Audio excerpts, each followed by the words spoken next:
जय हिंद दोस्तों। आज बात करेंगे बिहार बोर्ड हिंदी कक्षा 12वीं चैप्टर 4 जिसका नाम है अर्धनारीश्वर, जिसके लेखक है रामधारी सिंह दिनकर, जो कि एक प्रकार के निबंध है। और आज इस वीडियो में आप सबको संपूर्ण हिंदी अर्थ कराने वाले हैं, जो कि आप स्क्रीन पे देख रहे हैं। तो आप इस वीडियो को शुरू से लेकर अंत तक जरूर देखिएगा, क्योंकि यह वीडियो आप सबके लिए बहुत ही इंपॉर्टेंट है। तो चलिए हम यहाँ से स्टार्ट करते हैं।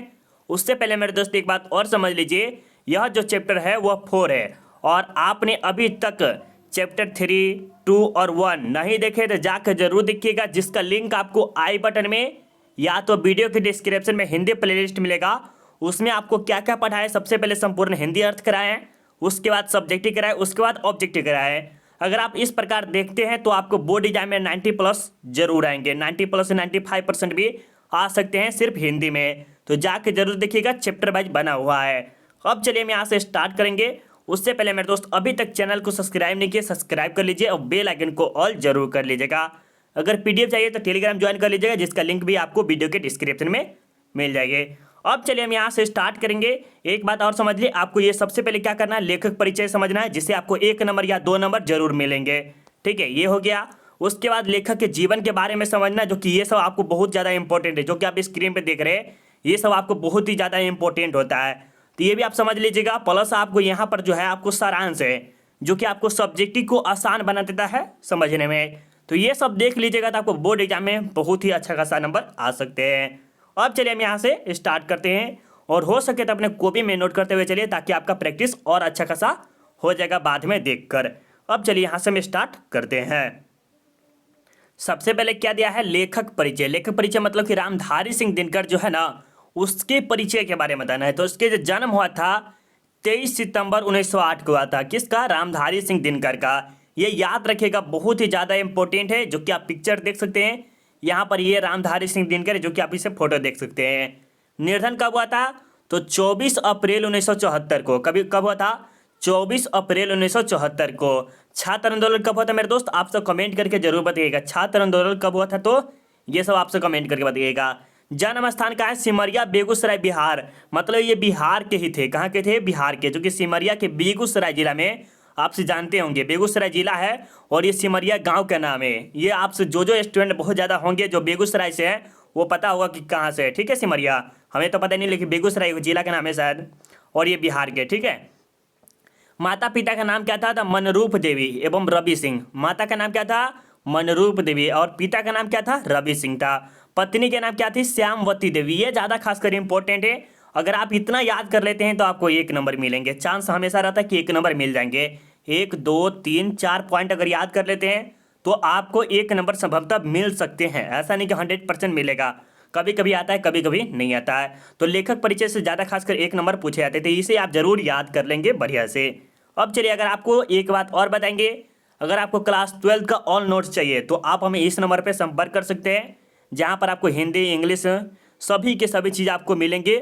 ऑल नोट्स मिलेंगे, सब्जेक्टिव, ऑब्जेक्टिव, पूरा का पूरा चीज़, मॉडल पेपर, क्वेश्चन बैंक, सभी के सभी चीज़ मिलेंगे। आप हमें इस नंबर पर एक बार संपर्क कर सकते हैं। अब चलिए आपके बारे में बता दें कि लेखक के जीवन के बारे में, ये जो रामधारी सिंह दिनकर है, इसके जीवन के बारे में समझने की, कैसे शिक्षा प्राप्त किए थे और ये कहाँ कहाँ किए थे, क्या क्या काम किए हुए थे, इसके बारे में समझना है। तो सबसे पहले बात आती है कि शिक्षा क्या आती है। शिक्षा, प्रारंभिक शिक्षा गांव और उसके आसपास 1928 में मोकामा घाट रेलवे हाई स्कूल से मैट्रिक। याद रखिएगा, ये जो पहले जो बचपन की जो पढ़ाई लिखाई होता है वह कहाँ से किए थे? गांव से किए थे। वो सभी जानते हैं कि बच्चे हो तो मतलब कि जितने भी बड़े बड़े आदमी बने हैं, वो सबसे पहले गांव से ही ज़्यादा खासकर शिक्षा प्राप्त करके दूसरे जगह जाते हैं। ठीक है, वो मैट्रिक किए थे कहाँ से किए थे? मोकामा जगह से। ठीक है, 1932 में पटना कॉलेज से बीए ऑनर्स इतिहास से किए थे। ये ज़्यादा खासकर इंपॉर्टेंट है, आपसे पूछा जा सकता है कि रामधारी सिंह दिनकर बीए ऑनर्स किस चीज़ से किए थे? तो हिस्ट्री, इंग्लिश और 2-4 और रहेगा ऑप्शन, तो आपको लगाना क्या है? हिस्ट्री। तो आपको 1 नंबर जरूर मिलेगा। इस प्रकार अगर पढ़ते हैं तो आपको अच्छा से अच्छा नंबर कोई भी नहीं रोक सकता है। चलिए अब आगे चलते हैं। वृत्ति में आपको कि क्या क्या कार्य किए हुए थे, क्या क्या नहीं किए हुए थे, इनके बारे में समझना है। प्रधानाध्यापक HI स्कूल, क्या नाम है? HI स्कूल, बरबीघा, इन सब में काम किए। सब रजिस्ट्रार, सब डायरेक्टर, जनसंपर्क विभाग बिहार विश्वविद्यालय में हिंदी के प्रोफेसर थे। ये याद रखना बहुत ज़्यादा इंपॉर्टेंट है, क्योंकि इसीलिए कलर कर दिए हुए ताकि आपको अच्छा से समझ में आ जाए। ये क्या करा, बिहार विश्वविद्यालय में हिंदी के प्रोफेसर थे कौन, तो रामधारी सिंह दिनकर। चलिए, भागलपुर विश्वविद्यालय में उप कुलपति हिंदी सलाहकार के रूप में भी कार्य किए हैं। ये हिंदी सलाह दे नहीं देते हैं, किसी को सलाह ला देना, उसके रूप में कार्य भी किए थे कौन, रामधारी सिंह दिनकर। और ये भागलपुर विश्वविद्यालय में उप कुलपति थे कौन, तो रामधारी सिंह दिनकर। ज़्यादा खासकर आपको ये इंपॉर्टेंट रखना है कि रामधारी सिंह दिनकर कहाँ के प्रोफेसर थे, तो बिहार के विश्वविद्यालय में यहाँ के प्रोफेसर थे। ये याद बहुत जरूरी है। अब चलिए आपको आगे चलते हैं। ये क्या करा है, साहित्यिक अभिरुचि। अभिरुचि मतलब किसी चीज़ में इंटरेस्ट हो, क्या चीज़ में भाग लेना नहीं लेना, इन सब के बारे में बताया जा रहा है। तो 1925 में छात्र सहोदर में पहली कविता प्रकाशित किए। कितने की थी, पहली कविता। नहीं होता कि हम अपने हाथ से कुछ लिखें और इसे हम चाहे तो अपने क्या करते हैं, सोशल मीडिया पे पब्लिश कर सकते हैं, ये इजाज़त होता है। तो उसी प्रकार 1925 में क्या किया गया था, छात्र सहोदर पे पहली कविता प्रकाशित किए। देश पटना, प्रकाश बेगूसराय, प्रतिमा कन्नौज में छात्र जीवन में अनेक रचनाएं प्रकाशित किए। मतलब कि जो देश है ना, वह पटना के बारे में किए थे, बेगूसराय, इन सभी के बारे में जो छात्र जीवन थे उसी के अनेक रचनाओं का प्रकाशित किए थे। मतलब नहीं कहता है कि जैसे आप पढ़ रहे हैं और कुछ लिख भी रहे हैं तो आप कुछ ना कुछ प्रकाशित भी कर सकते हैं। ठीक है। 21 वर्ष की अवस्था में पहली कविता पुस्तक प्रणभंग प्रकाशित किया। ये ज़्यादा खासकर याद है। क्या याद रखना है कि रामधारी सिंह दिनकर द्वारा प्रकाशित किया गया कौन सा पुस्तक है, तो ये क्या लिखेगा, प्रणभंग। क्या लिखेगा, प्रणभंग। ये याद बहुत ही ज़्यादा इंपॉर्टेंट है। ठीक है। चलिए अब आगे चलते हैं। यहाँ पर देखिए कृतियाँ भी बहुत ज़्यादा इंपॉर्टेंट है, जिसमें से आपको 1 नंबर जरूर पूछे जाएंगे, क्योंकि कृतियाँ में से बहुत ज़्यादा पूछा जाता है। प्रमुख काव्य कृतियाँ, प्रणभंग सबसे ज़्यादा इंपॉर्टेंट है। उसके बाद रेणुका है, जो कि इसका आप देख सकते हैं कि प्रणभंग जो है 1929 में किया गया था, प्रकाशित किया गया था। रेणुका जो है 1935 में किया गया था। हुंकार जो है 1938 में किया था। रसवंती जो आपका 1940 में किया था। कुरुक्षेत्र जो 1946 में किया था। रश्मि रथी जो किया था 1952 में किया था। नील कुसुम जो किया था 1954 में किया था। उर्वशी जो किया था 1961 में किया था। परशुराम की प्रतीक्षा जो किए थे 1963 में किए थे। कोमलता और कवित्व 1964। हारे को हरिनाम कहते 1970 में। आपको ज़्यादा खास करके कौन कौन याद रखना है, तो रेणुका जो कि 1935 में किया गया था। ये प्रणभंग जो सबसे पहले किया गया था, ये भी याद रखिएगा। प्रणभंग जो याद रखना है, और रेणुका सबसे ज़्यादा इंपॉर्टेंट रखना है। ये भी आपको बहुत ज़्यादा कुरुक्षेत्र पूछा जाएगा जो कि 1946 में। और एक ज़्यादा खासकर आपको ये भी इंपॉर्टेंट है, उर्वशी और रेशमी रथी। हारे को हरिनाम आपसे पूछा भी जा सकता है। हारे को हरिनाम किसके द्वारा रचा गया है, तो रामधारी सिंह दिनकर के द्वारा। कुरुक्षेत्र किसके द्वारा लिखा गया, तो रामधारी सिंह दिनकर के द्वारा। रेणुका किसके द्वारा लिखा गया, तो रामधारी सिंह दिनकर के द्वारा। ये सब अगर आप बताते हैं तो आपको 1 नंबर इससे भी मिल जाएंगे। ठीक है। चलिए, प्रमुख गद्य कविता कृतियाँ, मिट्टी की ओर। क्या है, मिट्टी की ओर, जो कि 1946 में डाला गया था।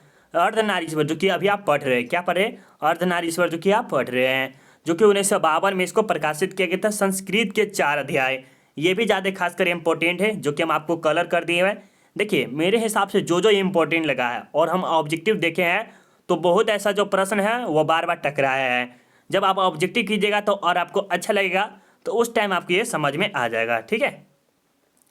तो संस्कृत के 4 अध्याय जो कि 1956 में किया था। काव्य की भूमिका 1998 में। व्हाट पीपल, क्या है, व्हाट पीपल। शुद्ध कविता की खोज, दिनकर की डायरी। ज़्यादा आपको क्या रखना है, शुद्ध कविता की खोज किसके द्वारा की गई थी, तो रामधारी सिंह दिनकर के द्वारा। हारे को हरिनाम किसके द्वारा, रामधारी सिंह दिनकर। संस्कृत के 4 अध्याय, ये भी आपको रामधारी सिंह दिनकर के द्वारा है। देखिए ये सब जो आप इंपॉर्टेंट लाइन देख रहे हैं, देखिए यहाँ से आपको देख रहे हैं BA ऑनर्स हिस्ट्री, ये भी बहुत इंपॉर्टेंट है। 1 नंबर के लिए आप देख सकते हैं, ये भी बहुत ज़्यादा इंपॉर्टेंट है। ये भी, ये नहीं है इंपॉर्टेंट है ज़्यादा खासकर, ये आपको इंपॉर्टेंट। देखिए हम इंपॉर्टेंट को लाइन कर रहे हैं, ये हो गया, ये हो गया। ये सब जो आप देख रहे हैं सब इंपॉर्टेंट है। क्या है, इंपॉर्टेंट है, जो कि आपको ऑब्जेक्टिव में आएगा। इतना ही नहीं कहेंगे कि 100% हाँ आ ही जाएगा, क्योंकि आप बुक पढ़ रहे हैं। बुक कौन पढ़ता है, टॉपर पढ़ता है। जिसे 95% लाना होता है वो पढ़ता है बुक, क्योंकि इसको सब्जेक्टिव में अच्छा लाना है नंबर। ऑब्जेक्टिव तो आ ही जाएगा, प्लस सब्जेक्टिव में भी लाना है। अब एक बात और रही कि पुरस्कार एवं सम्मान। पुरस्कार एवं सम्मान का अर्थ क्या होता है कि उसे किस किस क्षेत्र में उसे पुरस्कार मिला हुआ था, क्या क्या दिया हुआ था। जैसे संस्कृत के 4 अध्याय लिखे थे तो उस पर कविता प्रकाशित किए हुए थे, तो उस पर कुछ ना कुछ प्रकाशित किया हुआ था। जैसे हम सबके एक एग्जाम्पल हम आपको देते हैं कि जैसे हम यूट्यूब पे पढ़ा रहे, ठीक है, और जब मेरा 100 के हो जाएगा ना, 100 के, तो यूट्यूब की तरफ से कोई अवार्ड मिलेगा, उसी को क्या कहते हैं, पुरस्कार कहते हैं। तो उसी प्रकार रामधारी सिंह दिनकर को कुछ पुरस्कार दिया गया था। वो कौन कौन सा पुरस्कार है ये देखिएगा। संस्कृत के 4 अध्याय पर साहित्य अकादमी एवं उर्वशी पर भारतीय ज्ञानपीठ पुरस्कार राज्यसभा संसद के द्वारा दिया गया था। सबसे पहले याद रखिएगा, संस्कृत के 4 अध्याय पर साहित्य अकादमी पुरस्कार किसे दिया गया था, तो रामधारी सिंह दिनकर को। उर्वशी उर्वशी जो है वो क्या है, भारतीय ज्ञानपीठ पुरस्कार दिया गया था किसे, रामधारी सिंह दिनकर को। इसी प्रकार का आपको ऑब्जेक्टिव आएगा जो कि आपको याद करना बहुत ज़्यादा इंपॉर्टेंट है, जो कि आपको ऑब्जेक्टिव में और मजा आएगा। तो इस चैनल को सब्सक्राइब जरूर कर लीजिएगा। चलिए अब बात आती है दिनकर जो है कौन सा, छायावादत्रो युग के प्रमुख कवि है। किस कवि के, छायावादत्रो युग के हैं, ठीक है। जिस प्रकार चंद्रशेखर शर्मा गुलेरी थे वो द्विवेदी युग के थे, उसी प्रकार ये जो है छायावादत्रो युग के है। ये कविता है, आपको कोई और देखेंगे, उसके बाद आपको दूसरा चैप्टर आएगा, वो भी आपको समझना बहुत जरूरी है। अब यहाँ पर देखिए सबसे पहले आपको क्या लिखा है, अब सारांश आ गया। तो यहाँ पर क्या लिखा है, अर्धनारीश्वर का सारांश। क्या है, अर्धनारीश्वर का सारांश। तो ये पहले समझने से पहले देखिए, ये सब जो आप देख रहे हैं, ये सब समझने से थोड़ा सा बात पहले हम आपको कुछ देते हैं डिटेल, उसके बाद आपको समझ में बहुत ही अच्छा से आ जाए। देखिए यहाँ पर आपको पिक दिख रहा है ना, चलिए बहुत अच्छा। अब यहाँ से आप समझ सकते हैं, थोड़ा मोड़ा आपको समझ में यहीं से आ जाएगा, ठीक है। जब आप सब्जेक्टिव में अगर पूछ लिया है कि रामधारी सिंह दिनकर के चरित्र के बारे में लिखे, तो यहाँ से आप समझ के लिख सकते हैं, ठीक है।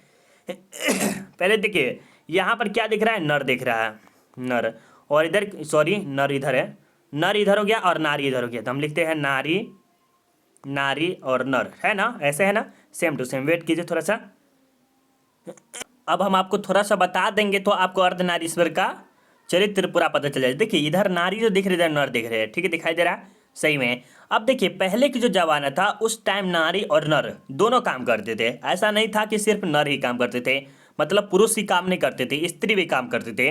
लेकिन आज के जो जमाना में देखिएगा, आधुनिक काल में, वहाँ पर ज़्यादातर गाँव समाज में भी देखिएगा, बट शहर में देखते हैं थोड़ा थोड़ा गर्ल भी आप काम करना स्टार्ट करती है, बट इतना नहीं करती है जितना पुरुष करती है। तो वही था पहले के जो जमाना था, एंशिएंट मतलब प्राचीन काल में, वहाँ पर स्त्री भी काम करती थी, शिकार उकार सब चीज़ स्त्री भी करती थी, तो वो किसी भी आश्रित नहीं थी। लेकिन आजकल के जो हो गई है गर्ल, वो आ गई है, वो क्या हो गई, दूसरे पे आश्रित हो गई, मतलब अपने पति पे आश्रित हो गई।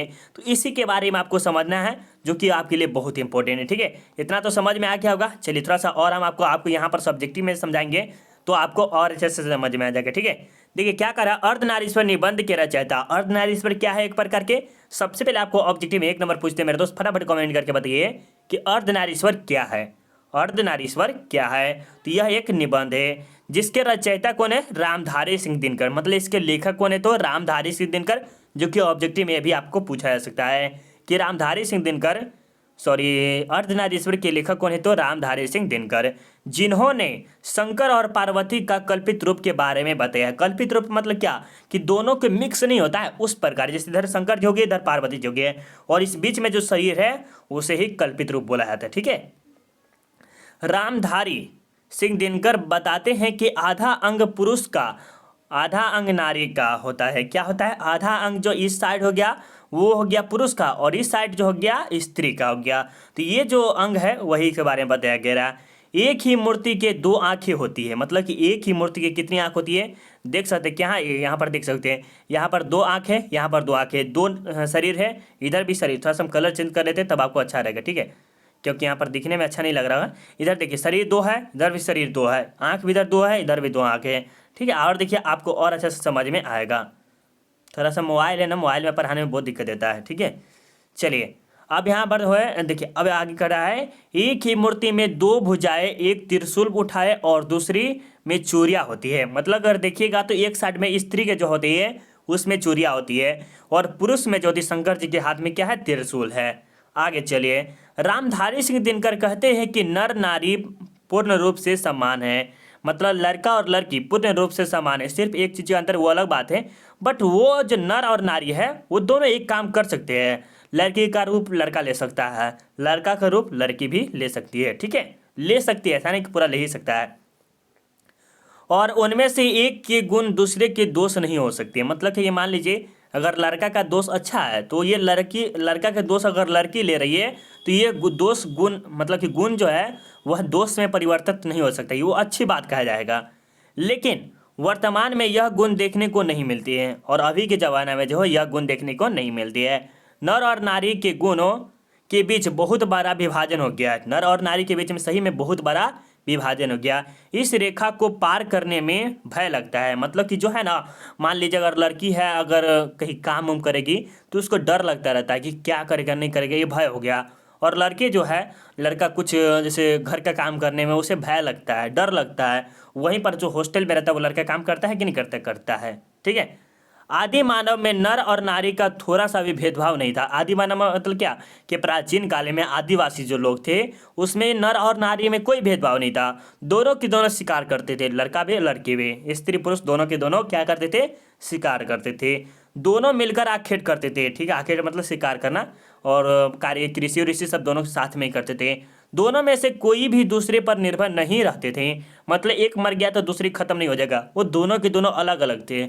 शादी करते भला अलग हो, लेकिन वो दूसरे पर निर्भर कभी नहीं रहते थे, जो कि अभी वर्तमान में अभी देख रहे जो निर्भर है। ठीक है, वह स्वयं पर निर्भर रहते थे, वह स्वयं पर निर्भर रहते, वह स्वयं से कार्य करते थे। लेकिन आज का जो नारी है वह दूसरे पर निर्भर हो गए। क्या है, जो आज का जो नारी है वो दूसरे पर निर्भर हो गई है। बुद्ध, महावीर, कबीर, रविंद्रनाथ, जयशंकर प्रसाद तथा प्रेमचंद्र जैसे बड़े बड़े संतों ने नारी के संबंध में विचार विभिन्न बताए हैं।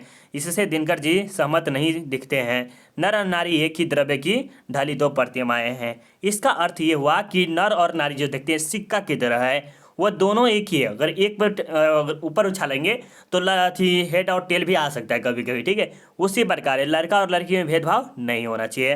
तो ये कुछ माध्यम था जो कि मैं आपको समझाने की कोशिश किए, और मुझे पूरा उम्मीद है कि आपको समझ में आया।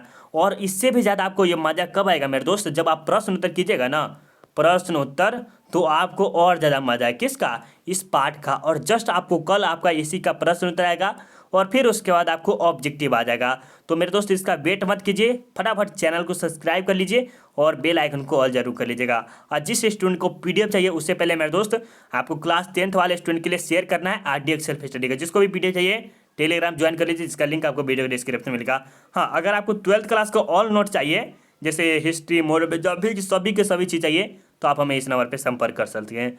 चलिए मिलते हैं अगले वीडियो में। कैसा लगा वीडियो आप हमें कमेंट करके जरूर बताइएगा। चलिए मिलते हैं अगले में, बाय बाय।